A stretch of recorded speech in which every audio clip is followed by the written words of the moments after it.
संयुक्तं नित्यं ध्यायन्ति योगिनः कामदं मोक्षदं चैव ओंकाराय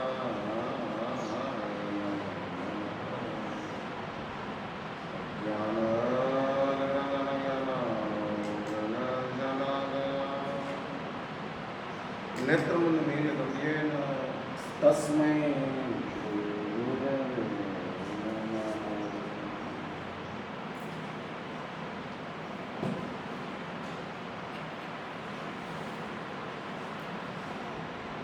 નાનકડી વાત આવે છે. એવું બન્યું છે કે બાપ અને દીકરો બંને ખેતીનું કામ કરે છે. એની અંદર બાપ અને દીકરો બંને સાંજના ટાઈમે ઘરે પાછા આવતા હતા અને રસ્તાની અંદર ખજૂરનું ઝાડ આવ્યું. તમે જાણો જ છો કે ખજૂરનું ઝાડ ઊંચું હોય અને એની ઉપર ખજૂર થતી હોય. દીકરાએ જોયું અને દીકરાએ ઘરે આવ્યો અને મનમાં વિચાર કર્યો કે આવતીકાલે થોડો વહેલો નીકળીશ અને આ ખજૂર ઝાડ ઉપર ચડી અને મીઠી તૈયાર થયેલી ખજૂર ઉતોડી દઈશ. વિચાર કરી રહ્યા.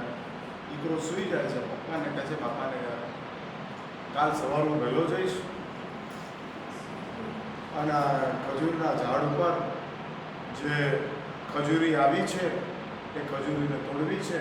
મીઠી મધ ખજૂરી દેખાય છે, એની સુવાસ નીચે સુધી આવે છે અને માટે આ ખજૂર લેવી છે. ત્યારે આપણે એક નાનકડી સલાહ વાત હવે એક મહત્વની આવે છે અને કહે છે કે બેટા એક કામ કરજે, पेड़ के ऊपर चढ़ने की मना नहीं है. बाप मुस्लिम था, बेटा भी मुस्लिम था और मुस्लिम बाप होने के बावजूद भी आफ्टर इंसान तो थे પણ માણસ હોવાના કારણે એની પાસે કેટલીક માણસાઈ હતી અને માણસાઈ હોવાના કારણે એમ કીધું બેટા એક કામ करना, ये खजूर के पेड़ के ऊपर से जब तू खजूर निकाले तब कोई न देखे ऐसा निकाल.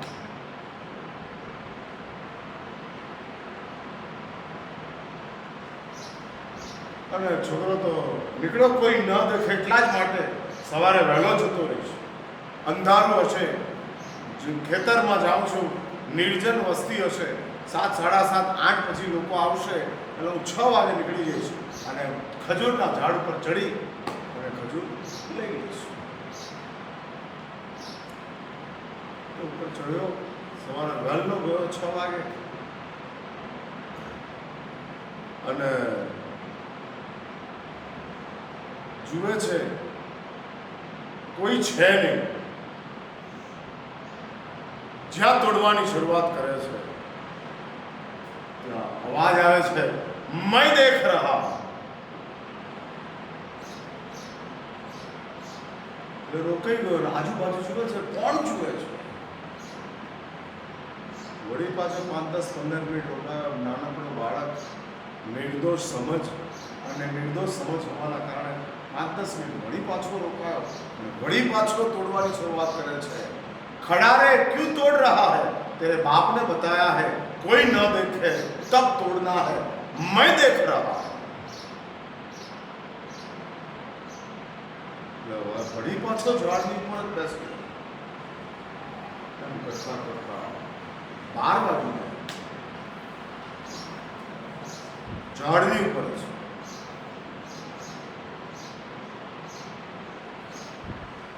છોકરાને કઈ સમજ પડી નહીં। બપોરે 12 વાગે બાપા ત્યાંથી નીકળે છે એટલે છોકરો ઉપરથી પણ અબ્બા मैं ऊपर हूँ। अरे बेटा तू अभी तक ऊपर है? हाँ। खजूर क्यों नहीं तोड़ा? जब अप्पा तोड़ने के लिए जा रहा था तो आवाज आती थी मैं देख रहा हूँ, मैं देख रहा हूँ। और इस आवाज को सुनकर आपने बताया था कोई न देखे तब तोड़ना, कोई देख लेंगे तो तुझे चोर कहेंगे, कोई नहीं देखा तो तू निर्दोष हो जाएगा। એટલે નીચે ઉતરે છે।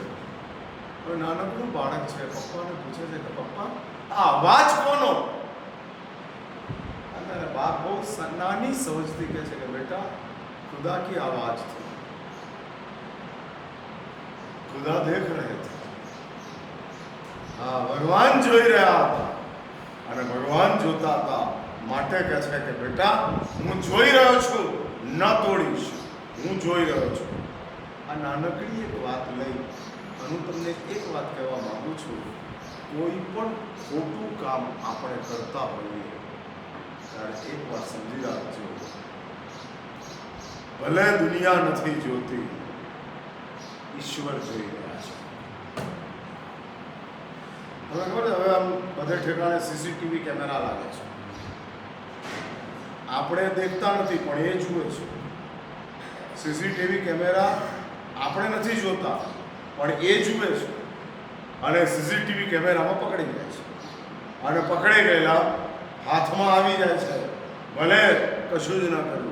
મોટા શહેરોની અંદર ટ્રાફિકના નિયમો તમે તોડો, સીસીટીવી કેમેરામાં તમારો ફોટો આવી જાય, સીધું તમારે ત્યાં ચિઠ્ઠી આવી જાય છે।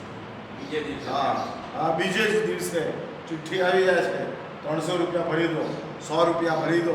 કેમ? સીસીટીવી કેમેરામાં તમે આવી ગયા। હવે વિજ્ઞાને તો હવે સીસીટીવી કેમેરા શોધ્યા, ભગવાનનો સીસીટીવી કેમેરો આખી સૃષ્ટિ ઉપર ચાલે છે, બધે જ જોવાનું ચાલે છે। એટલે એક વાત સમજી રાખજો, ભગવાન એટલે કોણ? મંદિરમાં બેઠેલા ભગવાન એ તો મૂર્તિ છે, એ કોઈ ભગવાન નથી। જૈનોના મંદિરમાં ભગવાન વાસુપૂજ્ય બેઠા છે, માતાજીની મંદિરમાં માતાજી બેઠા છે, શંકરના મંદિરની અંદર શંકર બેઠા છે, રામના મંદિરની અંદર રામ બેઠા છે। આટલા બધા ભગવાન બેસવા છતાંય સુદામડામાં ખોટા કામ કેમ થાય છે? હશે ને 10, 15, 20 મંદિરો તો ગામની અંદર હશે ને, કેટલા 20-25 મંદિર હશે ને? હા, આવા 20-25 મંદિરો હોવા છતાંય ખોટા કામ કેમ થાય છે? શું મંદિરના ભગવાન જોતા નથી માટે થાય છે? ના ના, નથી જ જોતા। મંદિરના ભગવાન કે તમારા ઘરે જોવા થોડા આવે છે? નથી આવતા। તો ભગવાન કોણ? એક વાત સમજી રાખજો, આપણે પોતે જ આપણી પોતાની જાત જ ભગવાન છે।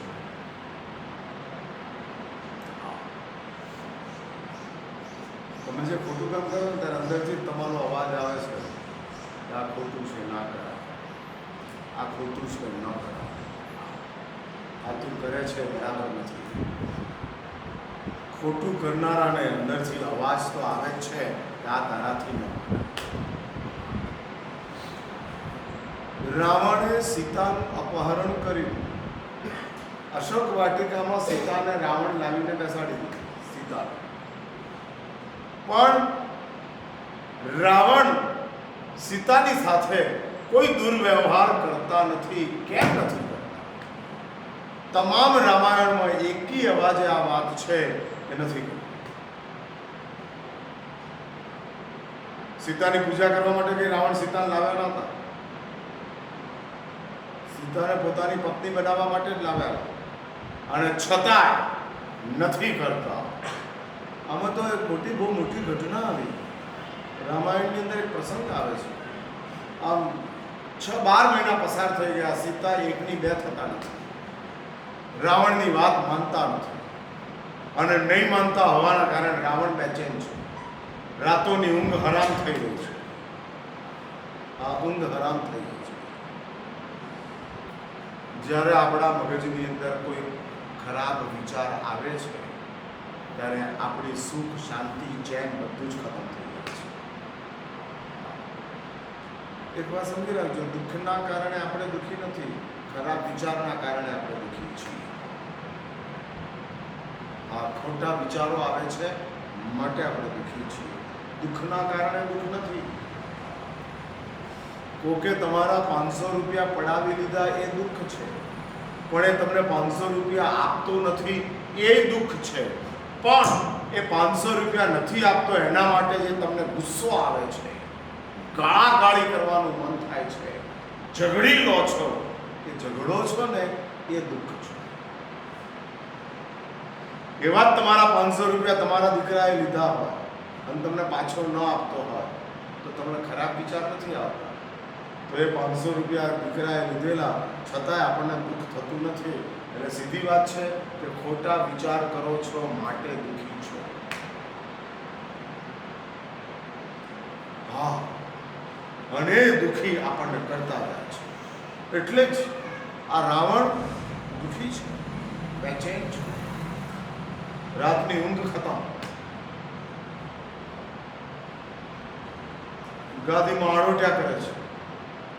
હા, આડોટ્યા કરે છે, અને બેચેન પોતાની દિવસો પસાર કરે છે. એમાં 6 મહિને જાગનારો કુંભકર્ણ જાગ્યો છે. અજૈન રામાયણમાં એવી વાત આવે છે કે કુંભકર્ણ ઊંઘે એટલે 6 મહિના સુધી ઊંઘે રાત, પણ ઊંઘનારાને નિરાત હોય. હા, દુઃખી થવાની વાત જ ના, ઊંઘે છે, શાંતિ છે. જાગ્યા પછી દુઃખ શરૂ થાય છે. જાગતા જ નથી તો દુઃખ આવતું જ નથી. અને કુંભકર્ણ રાવણના શયનખંડની પાસેથી પસાર થાય છે, અને શયનખંડની પાસેથી પસાર થાય. જાગતો રાવણ છે એટલે કુંભકર્ણ, એ કુંભા ઇધર આવ. રાવણ કુંભકર્ણને કુંભો કહીને બોલાવતા હતા. એટલે કુંભકર્ણ આવે છે. શું છે મોટા ભાઈ, રાતના 12 વાગ્યા 2 વાગ્યા ઊંઘતા કેમ નથી? અરે ઊંઘ આવતી જ નથી, 6 મહિનાથી ઊંઘ આવતી નથી, અને તું 6 મહિનાથી જાગ્યો નથી. એટલે કુંભકર્ણ પૂછે, પણ મોટા ભાઈ કોઈ કારણ નહીં ઊંઘ આવવાનું? અરે મગજની અંદર પરસ્ત્રીનું અપહરણ કરીને લાવ્યો છું, અને પરસ્ત્રીનું અપહરણ કરીને લાવ્યો હોવાના કારણે મારું મન બેચેન છે. એક સાઈડની ઉપર મારું મન એના તરફ આસક્ત છે, બીજી તરફ મેં પ્રતિજ્ઞા લીધી છે, અને માટે હું કોઈ દુર્વ્યવહાર કરી શકતો નથી. અને આ બેચેનીની અંદર મારું જીવન ચાલુ રાખે છે.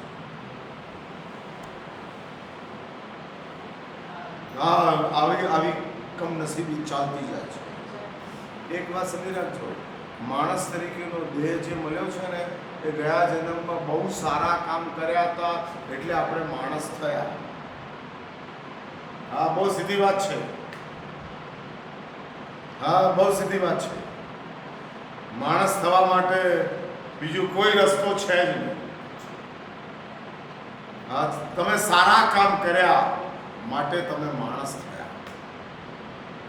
જેટલા દુનિયામાં માણસો થયા છે બધા જ સારા કામ કરવાના કારણે જ માણસ થયા છે. પણ માણસ થયા પછી બુદ્ધિ સારી રહેતી નથી. કેમ બુદ્ધિ સારી રહેતી નથી? બુદ્ધિ સારી નહીં રહેવાનું કારણ શું? કારણ કે આપણે લોકો આપણા પોતાના જ કહેવાતા જે દોષો છે, કામ, ક્રોધ, અહંકાર, ઈર્ષ્યા, અસૂયા, કાવા, દાવા, જૂઠ, આ બધું જ જે આપણા જીવનમાં ચાલે છે એને જ વધારે સાચવીએ છીએ અને એના કારણે મળેલા રૂડા આ જીવનને આપણે ખતમ કરી નાખીએ છીએ. ભાઈ, માણસ તરીકેના જીવનમાં ગુસ્સો સારો લાગે કે શાંતિ સારી લાગે? શાંતિ. હા, હું પૂછું છું, તો આમ શરબત ગરમા ગરમ પીવડાવે તો કેવો લાગે? શરબત છે પણ ગરમા ગરમ છે. હા, પેપ્સી ગરમ કરીને પીવડાવે તો કેવી લાગે? નથી ભાવતી, ભલે પેપ્સી હોય.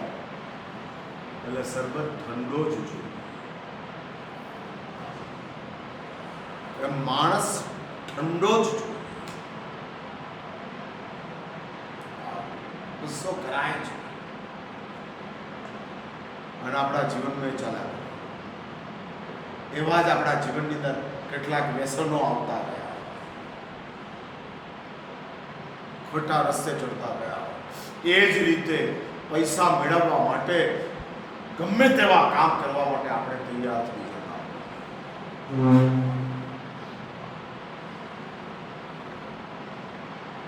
પૈસાની જરૂર છે માટે ખોટા કામ કરો છો કે વધારે પૈસા જોઈએ છે માટે ખોટા કામ કરો છો? હા, હું માનું છું કે સંસારમાં પૈસા વિના ચાલે નહીં, એવું માનું છું. હા, એટલે અમારે પૈસાની જરૂર નથી, તમારે પૈસા વિનાની જરૂર નથી, એવી સ્થિતિ છે. એટલે સંસારમાં પૈસા વિના ન ચાલે, માની લીધું, બરાબર છે.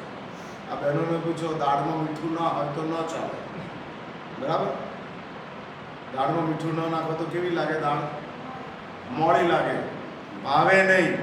એટલે દાળમાં શું જોઈએ? મીઠું. પણ મીઠું વધારે નાખી દો તો શું થાય? ના, આપણે દાળમાં મીઠું નથી માટે દાળ મોળી છે એટલે દાળમાં મીઠું નાખો, પણ કેટલું નાખવાનું? માપસર, જરૂરિયાત પૂરતું. બસ, જીવનમાં ધન પણ કેટલું જોઈએ? દાળમાં મીઠા જેટલું, જેના કારણે દાળ સ્વાદિષ્ટ થાય. જો માપસર મીઠું હોય, મીઠું જ દાળમાં ન હોય તો હાવ ફીકી લાગે. એમ મીઠું વધારે હોય તો દાળ ખારી લાગે એટલે ભાવે ન. હા, ગમે જ નહીં. એટલે દાળ કે મીઠું કેટલું નાખવાનું? માપસર. એમ જીવનમાં ધનની જરૂરત છે, દાળમાં મીઠાની જરૂરત છે. એવી રીતે માટે જ જેટલી જરૂર હોય, અને એવું છે ને કે નસીબ એવું છે કે જેટલી જરૂર છે એટલું તો આપે જ છે. અહીં બેઠેલા હોય, આ સંસારમાં એવા કમનસીબ માણસો છે કે જરૂર છે એટલું મળતું નથી, પણ એવા બિચારા છે કે પોતાની જરૂર માટે તમારી જેમ ખોટા કામ કરી શકે એવું. હા, હવે ખોટા કામે કરી શકે એવી કમજોર હાલતમાં છે. પણ આપણો નંબર એમાં નથી કે જરૂર છે એટલું આપણને મળતું નથી. ના, જરૂર છે એટલું તો ભગવાન પૂરું કરે છે, આપે જ. હા, આપે જ. બધા મજામાં છે, કોઈ તકલીફ નથી. પણ આપણી કમનસીબી એ છે, જરૂર છે એવું નહીં, વધુ જરૂર છે, વધારે જરૂર છે, અને વધુ જરૂર માટે ખોટા કામ કરતા. હા, રાવણ પરણેલા જ હતા, મંદોદરી એની પત્ની હતી જ, પણ વધુ જરૂર છે. પણ કમાલ જુઓ, કમાલ કેટલી મોટી છે. હું પેલા ભગવાનની વાત કરું છું, અંદરનો એક ભગવાન જે આપણને અટકાવે છે. તો ભાઈ ઉભો રહે, તારાથી આ ન થાય. આ તું કોકને દુઃખી કરી અને તારી જાતને સુખી કરવા માંગતો હોય તો એ રસ્તો તારો સારો નથી. तुलसी हाय गरीब की कभी न खाली जाए, मुआ ढोर के चाम से लोहा पसंद हो जाए. ગોસ્વામી તુલસીદાસ એની ચોપાઈની અંદર આ પંક્તિઓ મૂકે છે અને કહે છે તુલસી હાય ગરીબ की कभी न खाली जाए. गरीब मीन्स दुखी लोग. जो दुखी है वो गरीब है. અને એવા ગરીબ માણસો જે દુખી છે, પછી મા બાપ પણ દુખી હોય તો ગરીબ કહેવાય, પત્ની પણ દુખી હોય તો ગરીબ કહેવાય, નોકર પણ દુખી હોય તો ગરીબ કહેવાય. અને આપણે એ લોકોને દુખી કર્યા અને આપણા કારણે દુખી થયા હોય. તુલસી હાય ગરીબ કી કભી ન ખાલી જાય.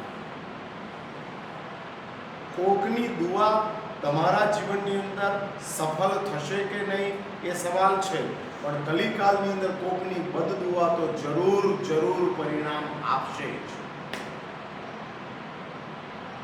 એટલે એક સનાતન સિદ્ધાંત તય કરી લો કે કોઈની બદદુઆ લેવી જ નથી, કોઈને દુખી કરવા.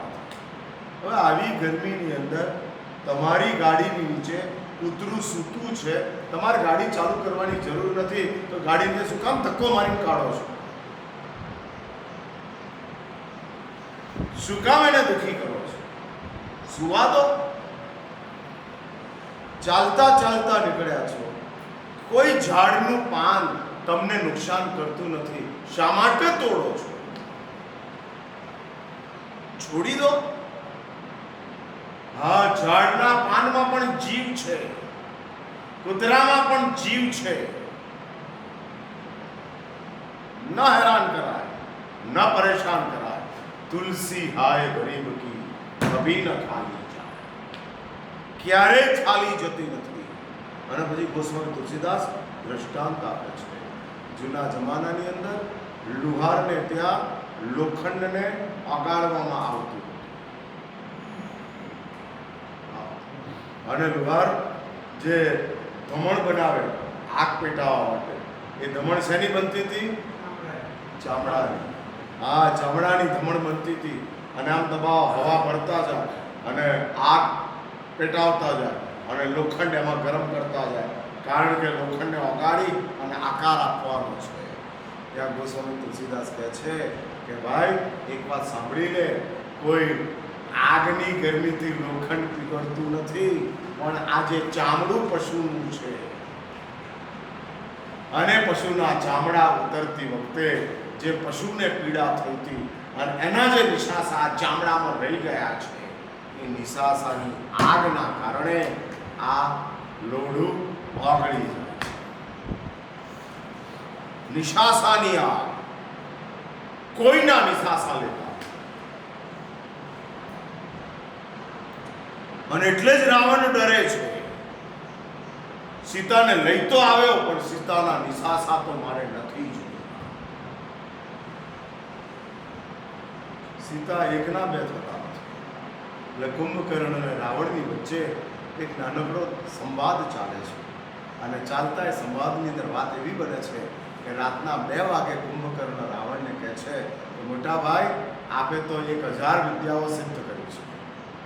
રાવણ બહુ મોટી જબરજસ્ત વિદ્યાઓને સિદ્ધ કરીને બેઠેલા હતા. મહાપરાક્રમી, મહાપરાક્રમી. અને રાવણ આ એક બાબતને છોડી દો તો ખૂબ સજ્જન હતા, ખૂબ સજ્જન. આ એક બાબતને છોડી, માણસ છે, ભૂલ બધાથી થાય, એમ રાવણની આ ભૂલ. અને એને ખોટું કામ કરેલું હતું, પણ રાવણે કોઈ મર્યાદાનો ભંગ કર્યો નથી.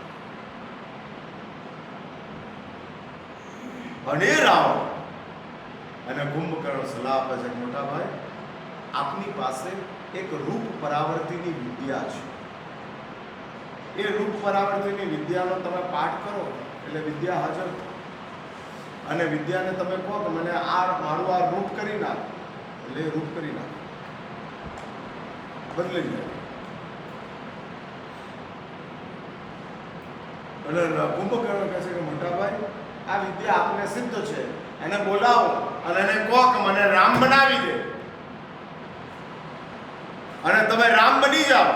પછી જાઓ સીતા પાસે. સીતા ઓળખી જ નહીં શકે અને તમને સામેથી બોલાવશે.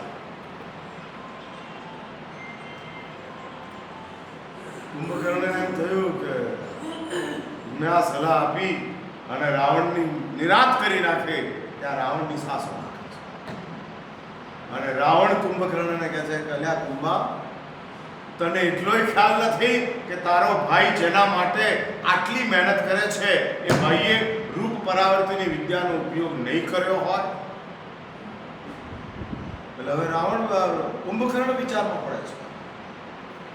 જો આણે રૂપ પરાવર્તિની વિદ્યાનો પ્રયોગ કર્યો તો તકલીફ ક્યાં આવી? શું બન્યું? શું સીતાએ રાવણને ઓળખી લીધો? અથવા તો રૂપ પરાવર્તિની દેવીએ રાવણને રિજેક્ટ કર્યો કે આ કામ હું નહીં કરું?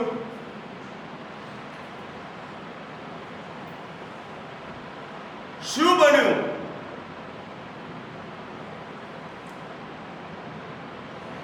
કેમ આવું થયું? એટલે રાવણ પોતાની પથારીમાં બેઠા થાય છે અને કુંભકર્ણને સામે પોતાની સાથે બેસાડે છે કે સાંભળ. અને कुंभकर्ण सवाल करे છે કે મોટા ભાई हुआ क्या? यदि आपने रूप परावर्तिनी देवी को बुलाया, उसको आपने विनंती की मुझे राम बना दे, तो राम यदि उसने बनाया तो क्या सीता ने आपको पहचान लिया? शांति रख, मैं बोलूं. અને પછી રાવણ માંડીને વાત શરૂ કરે છે.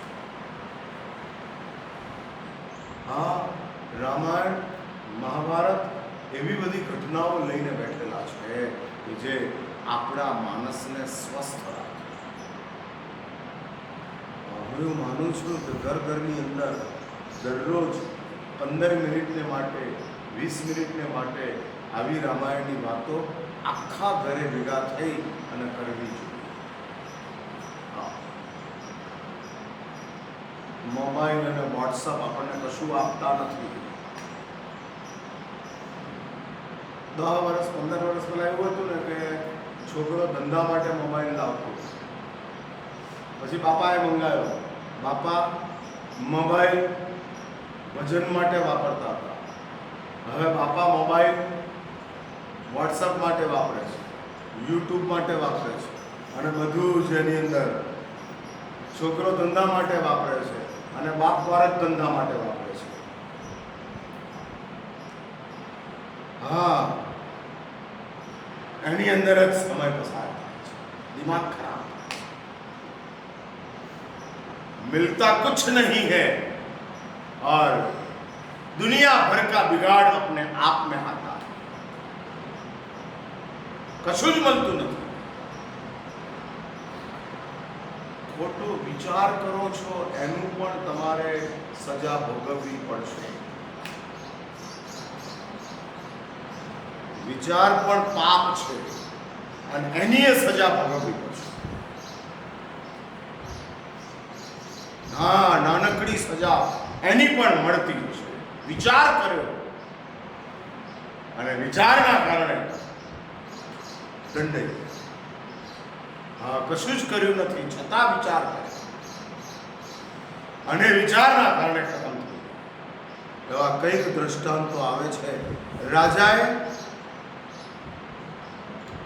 એવો વિચાર કર્યો કે ખેડૂતોની ઉપર આટલું બધું અનાજ પાકે છે તો ખેડૂતોની પાસે આપણે ટેક્સ લઈએ. જૂનો જમાનો એ કહેવાતો હતો કે કિસાનની પાસેથી કોઈ કર ચૂકવાતો ન, કારણ કિસાન તો આખી ધરતીને, આખા ધરતીના તમામ જીવોને પાલન પોષણનું કામ કરે છે. પોતાનું જ પેટ ભરે છે એવું નહીં, દુનિયા આખીનું પેટ ભરે છે. વેપારી ધંધો કરીને ઘર ભરે છે અને ખેડૂત મહેનત કરીને દુનિયા આખીનું પેટ ભરે છે. આખી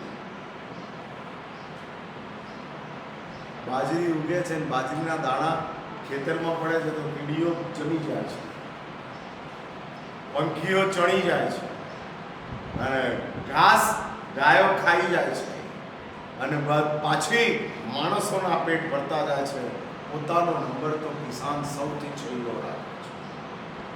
આ સૌથી છેલ્લો એટલે આપણે ત્યાં ભગવાન પછી કિસાનનો નંબર આવતો હતો અને આવતા એ નંબરના કારણે આપણે ત્યાં કિસાનોને પણ રાજાએ વિચાર કર્યો આટલું બધું અનાજ ઉગે છે, આટલો બધો મબલક પાક છે અને આટલું બધું મળે છે તો શા માટે ખેડૂતો પાસેથી 10મો ભાગ 100મો ભાગ ટેક્સ તરીકે ન લે? કિસાન પોતાની ઈચ્છાથી આપે. ખેડૂતને એવું થાય કે કુદરતે મને આપ્યું છે તો મારે પણ બધાને આપવું, મારાથી એકલાથી ન. એટલે તો ભારતમાં અતિથિ સત્કારની વાતો આવે છે.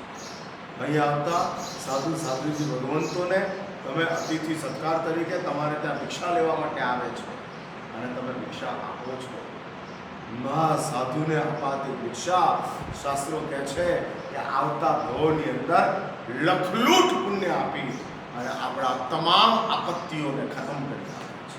માટે અમારે ત્યાં અતિથિ દેવ ગણાવતા ભગવાન, મંદિરના ભગવાન જેટલા પવિત્ર છે એટલા બારણે આવેલો અતિથિ પવિત્ર છે.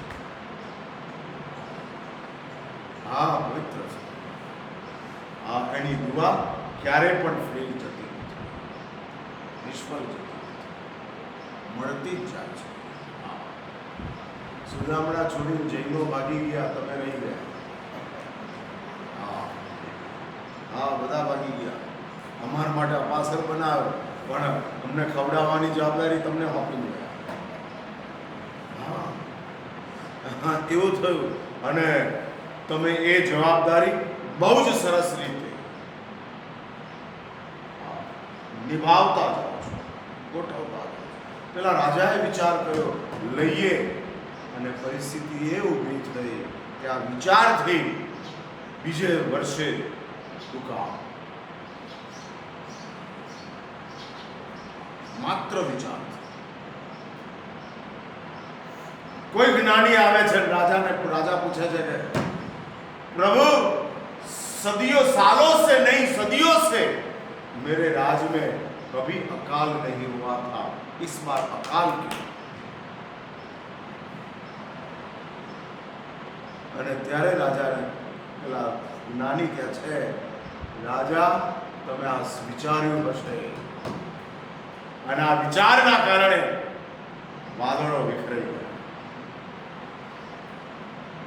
પાણી ન મળ્યું, તમારી ધરતી સૂકી થઈ ગઈ. અને એ વિચાર એટલે વિચાર પણ ખોટા આપણા મગજની અંદર ન આવે એનું આપણે ધ્યાન રાખવાનું છે. રાવણ વિચારો હેરાન વિચારોથી થાય છે, ખોટા કામથી નહીં. કુંભકર્ણ રાવણને પૂછે છે કે થયું શું? અને રાવણ કહે છે કે સાંભળ, મને આ વિચાર આવ્યો, તને જેવો વિચાર આવ્યો એવો. એટલે મેં રૂપ પરાવર્તિની દેવી એને બોલાવી મંત્ર જપ કરી. આવી પણ મેં એને કીધું પણ ખરું કે મને રામ બનાવી દે અને હું રામ બની પણ થયું એવું કુંભકર્ણ કે હું રામ બની ગયા પછી હું રામ બન્યો છું કે નહીં એ જોવા માટે હું કાચની સામે ગયો.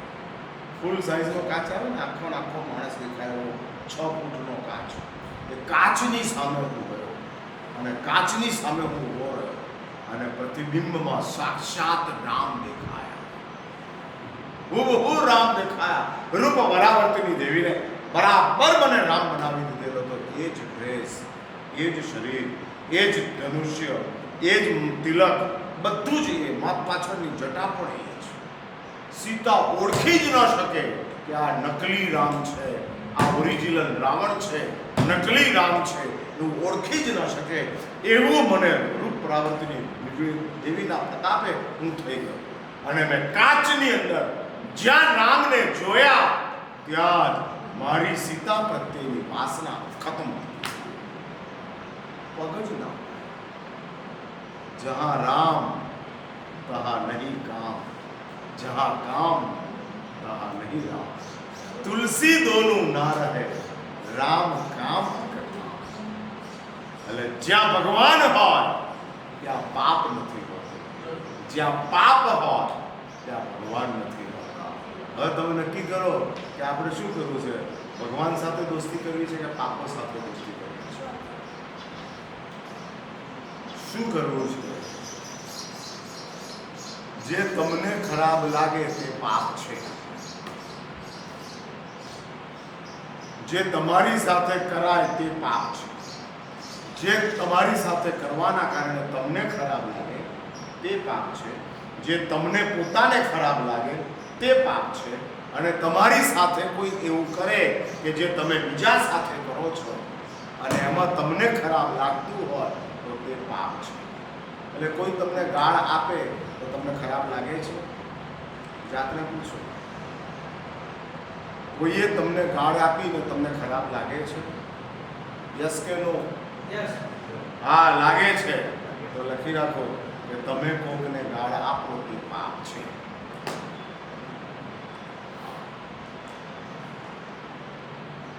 તમે કોકની સાથે વિશ્વાસઘાત કર્યો, તમારી સાથે કોકે વિશ્વાસઘાત કર્યો, ખરાબ લાગે છે તો તમે કોકની સાથે વિશ્વાસઘાત કરો તે પાપ છે. સીધી વાત છે આ, એકદમ સીધી વાત છે. અને આ સીધી વાત એટલે જ જો આપણા જીવનની અંદર ભગવાન સાથે આપણે દોસ્તી રાખીએ. ઘણી વાર એવું બને મંદિર જનારા દોસ્તી પાપ સાથે હોય અને જતા હોય મંદિર, માનતા પાપનું હોય અને કરતા ભગવાનની પૂજા. આવું બે ચાલે. એટલે જ કહે છે કે જેણે ભગવાન સાથે દોસ્તી રાખવી હોય એને પાપથી દૂર રહેવું પડે. અને પાપ તે છે કે જે તમે તમારી સાથે થાય અને તમને જો ખરાબ લાગે તો એવું તમે બીજાની સાથે કરો એ પાપ છે. હા, એ પાપ છે. અને એવું પાપ આપણાથી ક્યારેય થાય. બસ આટલું જ નક્કી કરો.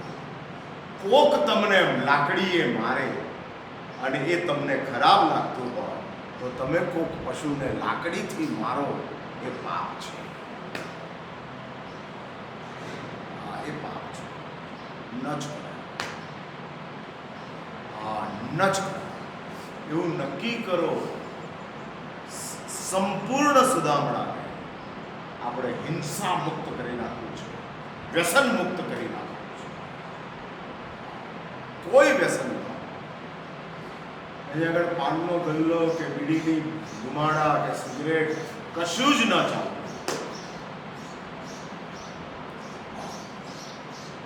બધું જ ખતમ થયું. બની શકે. વ્યસન એવી ચીજ છે ને કે તમને તો વહેલા પતાવી જ દેશે પણ તમારી પાછળનાઓને દુઃખી કરતા જ છે. મુંબઈની અંદર મને એક છોકરો બોલાવવા, 12-14 વર્ષની ઉંમરનો છોકરો હતો. મને કે મહારાજ સાહેબ, મારા પપ્પાને કેન્સર 4થા સ્ટેજની અંદર છે અને 4-6 વર્ષની ઉંમરનો છોકરો કહેવા આવ્યો, મમ્મીએ મને મોકલ્યો છે અને પપ્પા સિરિયસ છે, તમે મંગલિક સંભળાવવા આવશો? હું ગયો અને ત્યાં 28-30 વર્ષની ઉંમરની બેન ત્યાં ઉભેલા. બેન રડતી હતી.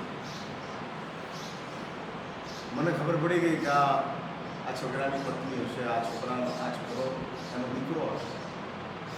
અને રડતી રડતી બેન કે મહારાજ સાહેબ, આણે તો 120ના માવા ખાધા, તમાકુ ખાધા, દારૂ પીધા અને એના કારણે એ તો કેન્સરથી 30 વર્ષની ઉંમરે આ દુનિયા છોડીને ચાલી જશે. પાછળની 30 વર્ષની જિંદગીમાં મારે શું કરવું? મારું કોણ? એટલે એક વાત યાદ રાખજો, તમારું વ્યસન તમને રોગી બનાવશે અને તમારા ઘરવાળાઓને દુઃખી બનાવશે. ન કરાય, ન જ કરાય, કોઈ પણ સંયોગની અંદર ન કરાય. એટલે હું વાત પૂરી કરું છું. જો ભગવાન સાથે, અને તમે જાણો છો ભગવાનની શું તાકાત છે, પરમાત્માનું કયું સામર્થ્ય છે, શું ન કરી શકે તે સવાલ છે. આ શું ન કરી શકે તે સવાલ છે. બધું જ કરવાની તાકાત પરમાત્માની છે. પણ કયા ભગવાનની? તમારી અંદર બેઠેલા ભગવાનની, મંદિરના ભગવાનની નહીં. અને મેં પહેલાં જ કીધેલું, તમને જે ખોટું લાગે છે એની અંદર જ તમારો માયલો અંદરથી ના પાડે છે, આ ન કરાય, આ ન કરાય. અને તમારો માયલો જેમાં તમને ના પાડે છે એ ચીજ ન કરવી, આટલું નક્કી કરો તો ભગવાન તમારી સાથે છે, તમારી જોડે છે. અને જેની જોડે ભગવાન હોય એ સુદામા પણ અમીર છે, અને જેની જોડે ભગવાન ન હોય એવા કૌરવો બધા જ ગરીબ છે. એટલે ભલે આપણે સુદામા હોઈએ પણ આપણી સાથે ભગવાન હોય તો આપણે અમીર છીએ. આ હાથ પોળા કરવાની જરૂર સુદામાને પડી નથી. આ નથી પડી, કારણ શ્રી કૃષ્ણ એની સાથે. એટલે આપણી સાથે ભગવાન તો જ રહે કે જો આપણે આપણા માયલાની વાત સાંભળતા અને આપણો માયલો અંદરથી ના પાડે, આ તારાથી ન કરાય, આ તારાથી, અથવા તો કર્યા પછી આપણો પોતાનો જ માયલો આપણને અંદરથી કહેતો હોય કે આ તે ખોટું કર્યું, નહોતું કરવાનું, આ ખોટું કર્યું, નહોતું કરવાનું. તો બીજી વાર ધ્યાન રાખવું. આટલું જો તમે નક્કી કરો તો માણસ તરીકેનું જીવન આપણું સફળ થાય. અને માણસ તરીકેનું જીવન જો આપણું સફળ થાય તો આવતા જન્મોની અંદર વળી પાછા આપણે માણસ થતા જઈએ, માણસ થતા જઈએ, અને છેલ્લે આપણે અજન્મ અવસ્થાને પ્રાપ્ત કરી અજરામર અવસ્થા વૈકુંઠની અંદર આપણો વાસ થાય. આપણે સૌ આપણા જીવનની અંદર આવા માયલાની વાત સાંભળતા થઈએ, એ જ અભ્યર્થના સાથે